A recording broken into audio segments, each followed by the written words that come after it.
So dito kami sa Ocean Adventure sa Subic, Zambales. Ay, Zambales pa to? Oo. Ayan. So day tour ang aming kinuha. Sa admission natin ma'am, sa adult po natin visit. Hindi din sa isa po natin visit. May rep magnet. Baka may rep magnet. Oh, diba meron ganito oh. 450. Mamaya punta tayo dito sa gift shop nila. At nagugutom na tong commander ko. So ayun na nga. Medyo pangit yung experience agad sa harapan. Dahil nabungaran kami ng field trip. Dapat hiwalay kasi pila ng field trip eh. Pero ayan, nandito na kami ngayon sa Subic Bay. Ocean Adventure. Subic Bay, Philippines. So kakain muna ata tong commander ko at nagugutom na. Ayan, ganda dito mga idol. Oh.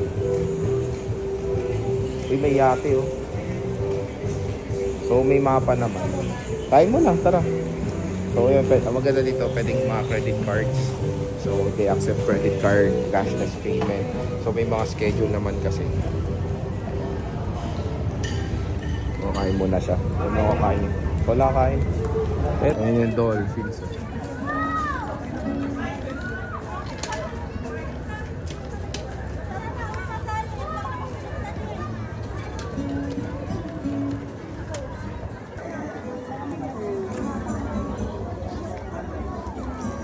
Oh！导演，既然我们现在一人都有一把水枪了，我们来 PK 吧。Dolphins, one of the most amazing creatures of the sea. The dolphins. Well, here at Ocean Adventure, you will see that they come in all shapes and sizes. So, let's introduce our friends to you one by one. Alright, so first off is we have our female bottlenose dolphin, and her name is Nala. Hi there, Nala. And last but not the least, we have our male bottlenose dolphin, and his name is Enzo. Wow!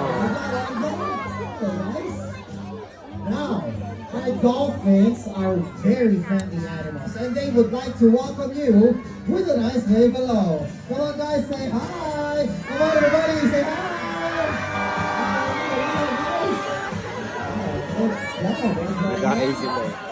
That looks really funny, right?